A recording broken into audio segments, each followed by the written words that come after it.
The phone buzzed on the nightstand, a sharp vibration cutting through the silence of the empty house. My hand froze mid-reach for the glass of bourbon I'd been nursing, the amber liquid catching the dim glow of the lamp. The notification glowed on the screen. A direct message from a name I vaguely recognized, Jessica, one of Sarah's friends from her girls' trip. The message preview stopped my heart. Just so you know, she wasn't with us. The words burned into my retina. A quiet detonation that shattered the fragile trust I'd been clinging to for weeks. Sarah had left 3 days ago, her suitcase packed with a breezy confidence that felt rehearsed.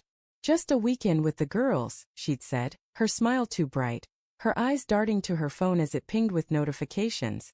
The beach house in Cape May, she told me, was rented for a long weekend. For women, wine, and sandy toes. I'd nodded, ignoring the knot in my gut, the one that had been tightening since she started locking her phone screen a month ago. Have fun, I'd said, kissing her forehead, her perfume sharp and unfamiliar, like something chosen to impress someone else. Now Jessica's message sat like a landmine. My thumb hovered over the screen, the bourbon forgotten, my pulse hammering in my ears. The house felt too big, the shadows in the corners too deep. I opened the message, each word slicing deeper. I'm sorry, Mark. Sarah lied. She didn't come with us to Cape May. I thought you should know. My breath caught, a ragged gasp that echoed in the quiet.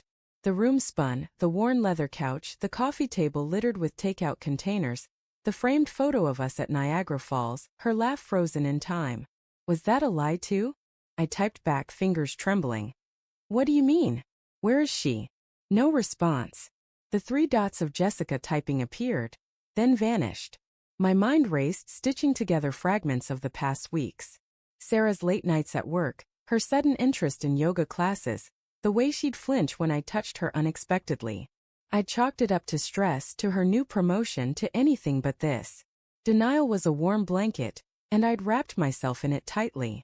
The clock ticked past midnight. I scrolled through her social media, searching for clues like a detective in a bad movie. Her last post was a selfie from the airport, her sunglasses perched on her head, captioning it, "Girls' Weekend, here we come."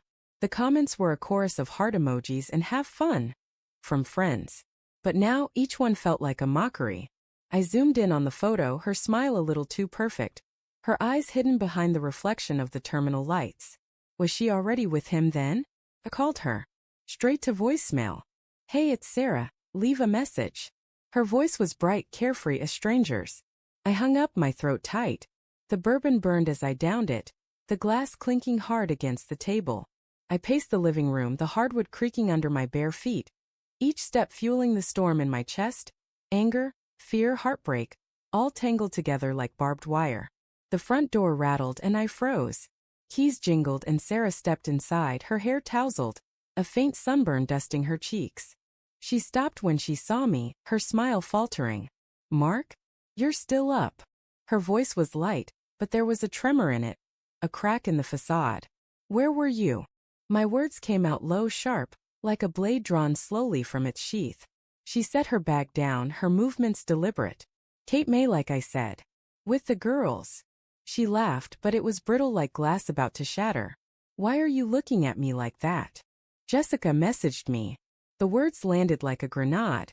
Her face paled, her eyes widening for a fraction of a second before she recovered, her lips pressing into a tight line. Jessica? What did she say? She crossed her arms, her posture defensive, but her voice was steady now, practiced. She said you weren't with them. I stepped closer, searching her face for the truth. Her eyes darted away, landing on the photo of us on the mantel. So where were you, Sarah? She sighed, running a hand through her hair. This is ridiculous. Jessica's probably drunk or confused. I was there, Mark. We had a blast, wine, beach walks, the whole deal. But her words were too smooth, too rehearsed, like lines from a script she'd memorized. Then why's your phone off? Why didn't you post anything else all weekend? My voice rose, the anger breaking through the dam I'd built. Who were you with? Her jaw tightened, and for a moment, I saw something flicker in her eyes. Guilt, maybe, or defiance. You're being paranoid, she said, turning toward the kitchen. I'm tired. I'm going to bed. I grabbed her arm, not hard but enough to stop her. Don't walk away. Tell me the truth. My voice cracked, the plea raw and desperate. I hated how much I still loved her even now with the evidence piling up like wreckage. She yanked her arm free, her eyes flashing. The truth?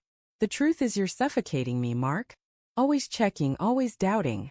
Maybe I just needed a break from you. Her words hit like a punch, stealing my breath. But it was the way she said it, cold, deliberate, that made my blood run cold. A break. I whispered. With who? She froze, her lips parting as if she'd said too much. The silence stretched, heavy with unspoken confessions. Then her phone buzzed in her pocket, and she flinched, her hand moving to silence it. But I was faster. I snatched it before she could stop me, the screen lighting up with a text. Miss you already. Same time next week? D. The name David burned into my mind.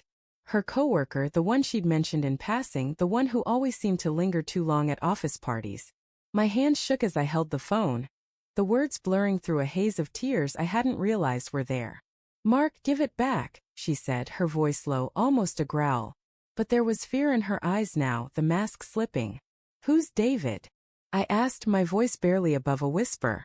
What's same time next week? She reached for the phone, but I stepped back, holding it out of reach.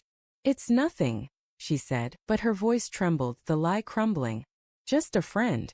You're blowing this out of proportion. Stop lying. The shout echoed in the quiet house, and she flinched, her eyes glistening now.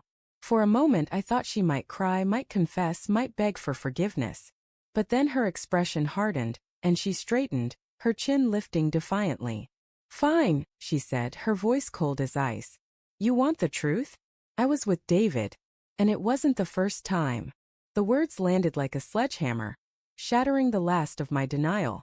I'm not happy, Mark. I haven't been for a long time. The room spun, the air too thick to breathe. I wanted to scream, to beg, to rewind time to when I still believed in us. But all I could do was stand there, the phone slipping from my hand, the text still glowing like a neon sign of my failure. Why? I choked out, the word raw, broken. She looked away, her jaw tight. Because he makes me feel alive, she said softly, and the quiet honesty in her voice hurt more than any lie. And you? You just make me feel trapped. The silence that followed was deafening, the weight of her words crushing me. I thought of the late nights I'd waited up, the dinners I'd cooked, the dreams we'd built together. All of it, Ash.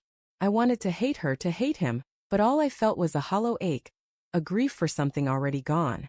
She turned and walked upstairs, her footsteps soft but final, leaving me alone in the wreckage of our life. The phone buzzed again, another message from David, but I didn't look.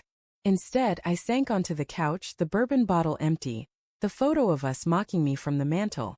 Outside, the wind howled, carrying away the last fragments of the man I thought I was. But in the quiet, a new thought flickered, sharp and dangerous. David's name, his face, the hotel they'd probably stayed at. I didn't know what I'd do with it yet, but the seed was planted, and it burned.